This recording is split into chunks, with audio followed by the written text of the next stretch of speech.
और युद्ध विराम को लेकर इस वक्त बड़ी खबर आप तक पहुंचा देते हैं। मिडिल ईस्ट से इस वक्त की बड़ी खबर जो है वो बताई जा रही है। युद्ध विराम समझौते को लेकर कैबिनेट की बैठक हुई और उसमें मंजूरी मिल चुकी है। युद्ध विराम पर इजराइल सरकार की मोहर लग चुकी है। पुनीता, इस वक्त की बड़ी खबर।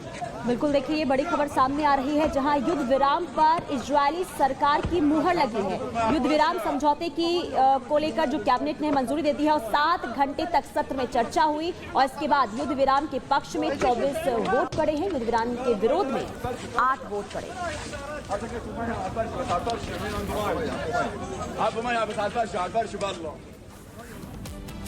और चलिए आगे बढ़ते हैं और बात कर लेते हैं अमेरिका की। देखिए, अमेरिका के नवनिर्वाचित राष्ट्रपति उन्होंने अभी नई पारी की शुरुआत नहीं की है, लेकिन उससे पहले ही काफी चर्चाओं में बने हुए हैं। पहले मिडिल ईस्ट में जंग को लेकर और इसके बाद कनाडा को लेकर जिस तरीके से बयान देते हैं वो चर्चाओं में आ जाते हैं और कभी ग्रीनलैंड को अमेरिका में शामिल करने को लेकर भी चर्चा में इस वक्त अमेरिका जो है वो बना हुआ है। और जो नवनिर्वाचित है राष्ट्रपति डोनाल्ड ट्रंप जिस तरीके से बयान देते हैं दीपेश, वो सुर्खियां बटोर लेते हैं। लेकिन अब एक नई चीज जो दिखा रहे हैं डोनाल्ड ट्रंप, जो कदम उठा रहे हैं उसे लेकर भी काफी सुर्खियां। बिल्कुल, और इसलिए भी सुर्खियां हैं क्योंकि वो चौंकाने वाली बात नजर आ रही है, क्योंकि चीन के साथ अब उनकी बढ़ती हुई दोस्ती जो है वो सुर्खियां बटोर रही है। और इसमें सवाल ये भी उठ रहा है कि वो चीन जो लगातार सवाल खड़े करता था उसके साथ दोस्ती आखिर क्या गुल खिलाने वाली है, आप खुद देख लीजिए।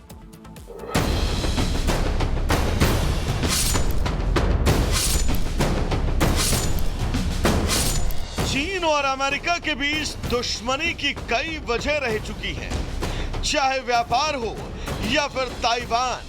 दोनों ही देशों ने हमेशा एक दूसरे को चुनौती देने में कोई कमी नहीं रखी। अब इस दुश्मनी में एक नई वजह जुड़ने वाली है, या यूं कहे कि जुड़ गई है। इस नई वजह का नाम है टिकटॉक। दरअसल अमेरिकी सुप्रीम कोर्ट ने अमेरिका में टिकटॉक पर प्रतिबंध लगाने वाले कानून को बरकरार रखा। आज इस ऐप पर रोक लग जाएगी जिसके करीब 170 मिलियन यूजर्स हैं। टिकटॉक के लिए एक बड़ी हार है। अदालत ने कहा कि प्रतिबंध लगाना मुक्त भाषण अधिकारों का उल्लंघन नहीं करता है। लेकिन कोर्ट के इस फैसले के कुछ देर बाद ही डोनाल्ड ट्रंप ने सोशल मीडिया पर एक पोस्ट किया। इस पोस्ट में जो लिखा था वो किसी को भी हैरान कर देगा। चीन और अमेरिका दोनों के लिए बातचीत बहुत अच्छी रही। मुझे उम्मीद है कि हम मिलकर कई समस्याओं का समाधान करेंगे और इसकी शुरुआत तुरंत करेंगे। हमने व्यापार, फेंटाइल, टिकटॉक और कई अन्य विषयों पर चर्चा की। राष्ट्रपति शी और मैं दुनिया को और अधिक शांतिपूर्ण और सुरक्षित बनाने के लिए हर संभव प्रयास करेंगे। तो एक तरफ अमेरिका की अदालत ने टिकटॉक पर बैन को सही माना, तो दूसरी तरफ ट्रंप चीन के राष्ट्रपति के साथ टिकटॉक पर हुई चर्चा को सार्थक बता रहे हैं। ऊपर से चीन ने भी जो जवाब दिया वो बहुत दिलचस्प है।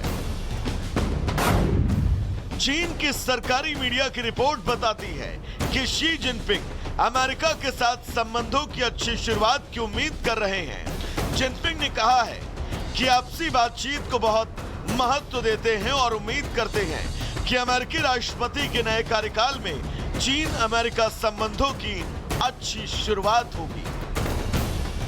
हालांकि टिकटॉक पर चीन और अमेरिका की जंग कोई नई नहीं है। इससे पहले भी जब अमेरिका ने बैन लगाया था तब भी चीन और अमेरिका के बीच दूरी बढ़ गई थी। डोनाल्ड ट्रंप ने कभी चीन को सबसे बड़ा दुश्मन बताया था। इसके अलावा ट्रेड को लेकर भी बीजिंग पर कई तरह के आरोप लगाए थे। लेकिन अब वो न सिर्फ चीन के साथ बात कर रहे हैं बल्कि अच्छी शुरुआत होने की बात भी हो रही है।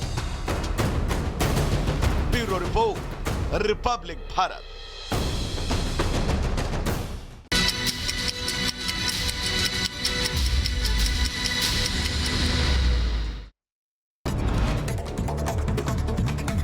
सैफ अली खान पर हमले के मामले में पुलिस ने करीना से भी की पूछताछ। करीना के अलावा 50 लोगों से पूछताछ की गई है। इतना कि नहीं, इन बयानों को दर्ज करने के बाद भी अभी तक सवालों के जवाब नहीं मिल पाए। सैफ अली खान पर हमला मामले में अब तक किसी की गिरफ्तारी नहीं हुई है। कई संदिग्धों से पूछताछ हो चुकी है। सैफ अली को अस्पताल पहुंचाने वाले ऑटो ड्राइवर से भी पूछताछ। उत्तर प्रदेश के शाहजहांपुर में पुलिस मुठभेड़ में 5 बदमाश गिरफ्तार। एक बदमाश के पैर में लगी गोली, एक सिपाही भी गोली लगने से जख्मी हुआ। उत्तर प्रदेश के अलीगढ़ में पुलिस और बदमाशों के बीच मुठभेड़ हो गई। 25,000 का इनामी बदमाश गोली लगने से घायल। पुलिस ने 2 लुटेरों को किया गिरफ्तार। डकैती की घटनाओं को देते थे अंजाम।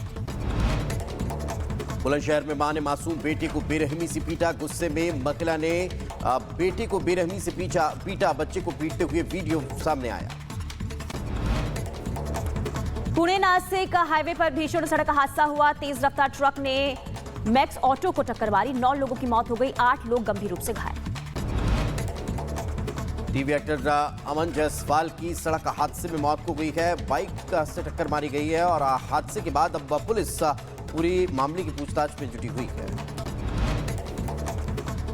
रायबरेली में हिट एंड रन की खौफनाक वारदात। कार चालक ने कई राहगीरों को टक्कर मारी। ढाबा संचालक समेत 2 लोग घायल हुए। पुलिस कार चालक की तलाश में जुटी।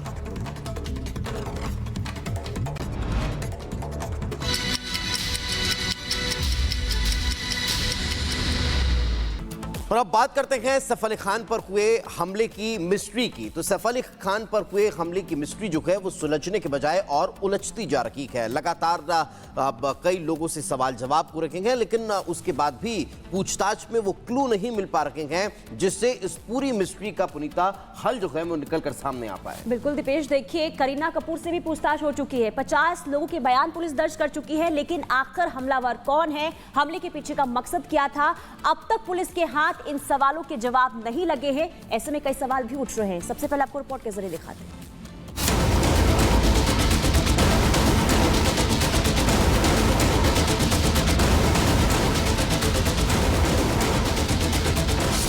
बॉलीवुड अभिनेता सैफ अली खान पर मुंबई के पॉश इलाके में जानलेवा हमला हुआ।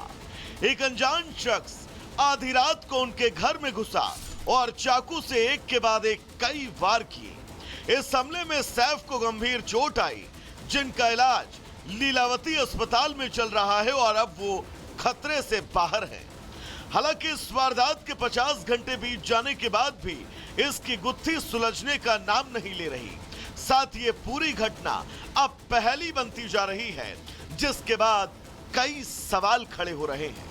पहला सवाल ये कि हमलावर घर के अंदर कैसे घुसा? क्या किसी ने उसके घर में घुसने में मदद की? उस समय बिल्डिंग के सिक्योरिटी गार्ड कहां थे? हमले के वक्त घर में मौजूद स्टाफ कहां था? हमले के समय घर में कौन कौन मौजूद था और हमलावर वारदात को अंजाम देने के बाद इतनी आसानी से कैसे फरार हो गया? इस वारदात की एक अहम कड़ी वो ऑटो ड्राइवर भी है, जिसने गंभीर हालत में सैफ अली